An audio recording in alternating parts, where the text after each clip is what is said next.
You step outside every morning. You see them. Maybe one, maybe three, sometimes more. They land nearby.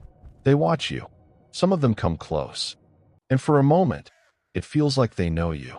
But here's what nobody tells you. The moment you turn around and walk back inside, something happens. Something researchers only recently discovered. Something that will completely change the way you think about the crows in your yard. Because while you're going about your day, those crows aren't just sitting there. They're doing something far more organized, far more deliberate, and it involves you far more than you ever realized. Most people assume that when they go indoors, the crows move on. They fly to another yard, find another food source. Forget about the person who just left.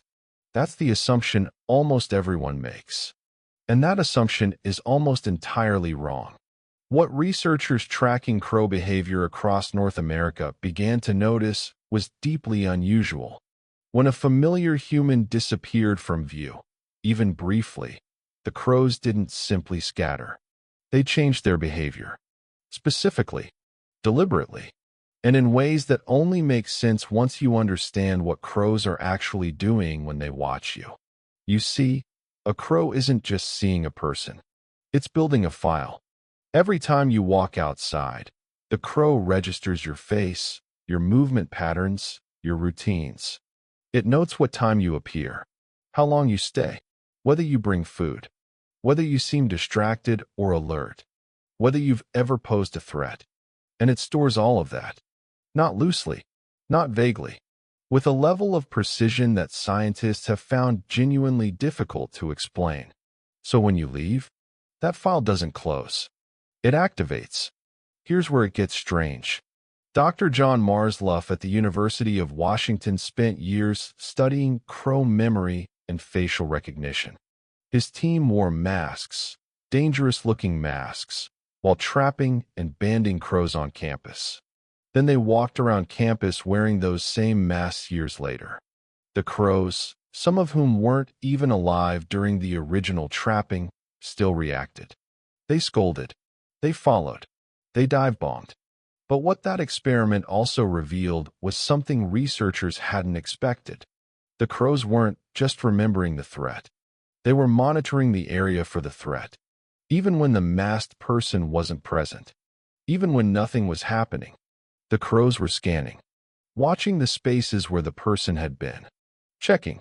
Because in a crow's world, the absence of a known person doesn't mean safety. It means they might come back.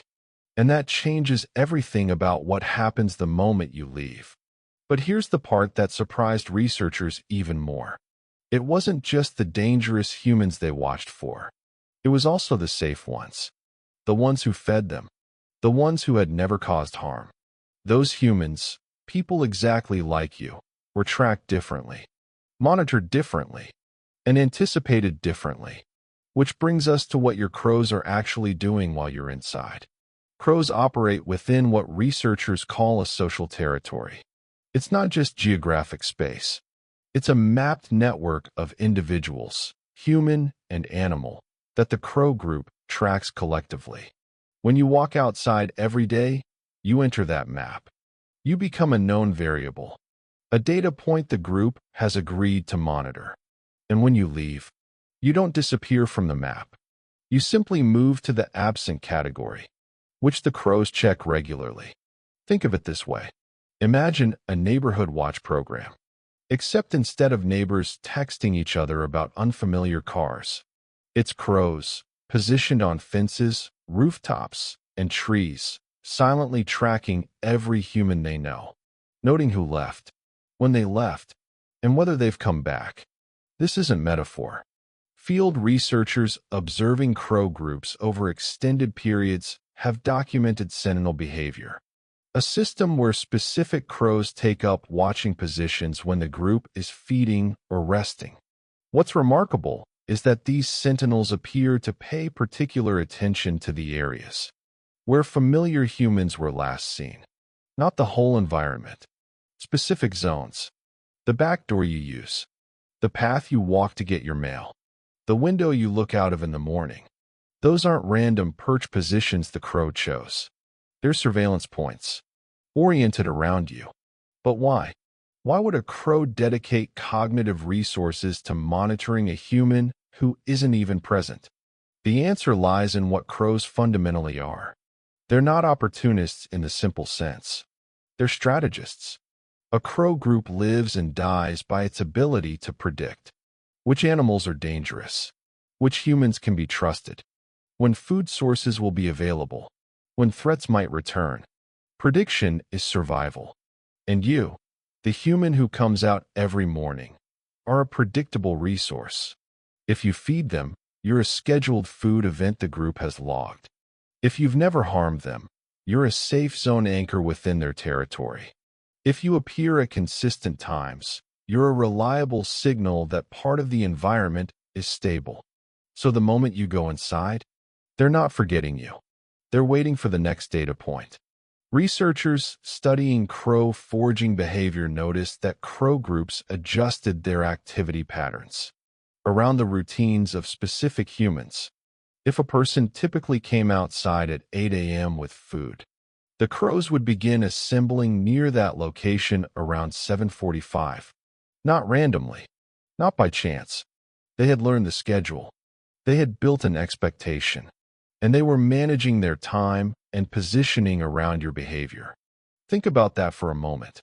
While you were inside making coffee, a group of birds was already anticipating your return, already positioning themselves, already waiting. There's something quietly extraordinary about this. Most of the animals in your world are essentially indifferent to you. The squirrels don't track your schedule. The pigeons don't monitor your door. But crows do. And not because they were trained, not because they were conditioned in a laboratory, but because they decided you were worth tracking. Because somewhere in that crow's assessment of the world, you registered as significant. Gabby Mann was 8 years old when the crows in her Seattle neighborhood began bringing her gifts. Buttons, shiny beads, a piece of polished metal, a small heart-shaped pendant. Her mother kept the gifts in labeled bags, noting the date each one was left. What researchers found when they studied this wasn't just charming. It was evidence of something profound. The crows weren't exchanging gifts in the human sense. They were performing a social behavior that researchers believe signals trust and reciprocal relationship. They were saying, in the only language they had, "We see you. We know you. We remember you. And we are choosing to maintain this connection." That is not accidental behavior. That is not instinct operating blindly. That is a bird making a decision about a specific human and continuing to make that decision day after day, even when that human wasn't there.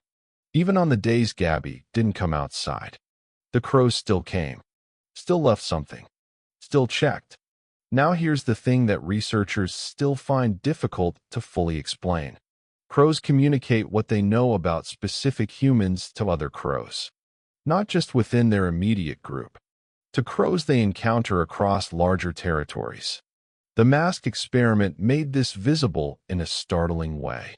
Crows that had never been trapped, young crows born after the study began, still reacted with aggression to the dangerous mask.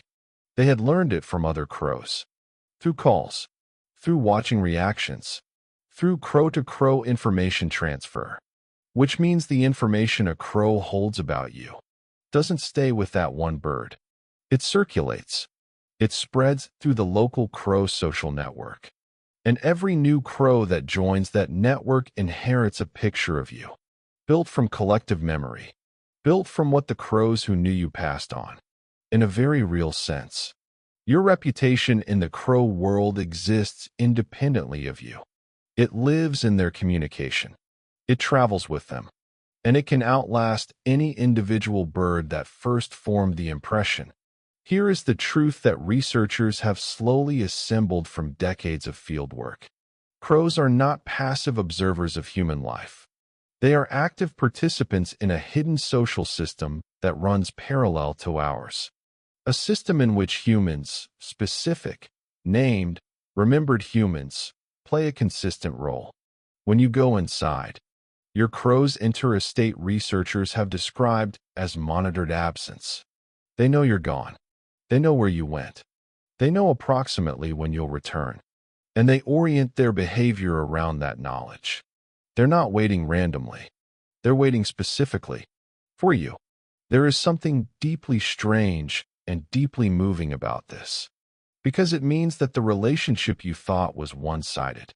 The idea that you noticed the crows, but the crows just see a human, is backwards. The crows noticed you first. They built the relationship first. They decided you were worth knowing. And every morning when you open that door, you're not discovering them. You're stepping back into a relationship they've been maintaining while you slept. The next time you step outside and see a crow watching you from a fence post, or perched on the wire above your driveway, or sitting very still in the tree closest to your back door, understand what you're actually looking at. You're looking at an animal that has chosen to pay attention to you, in a world where most creatures simply move through space. This one has decided that you are worth observing, worth remembering, worth coming back for. And the moment you go inside, it doesn't stop. The attention continues. The memory holds. And somewhere in the crow's understanding of its world, you are still there, present, known, expected. The crows don't need you to be watching to keep watching you. They never did.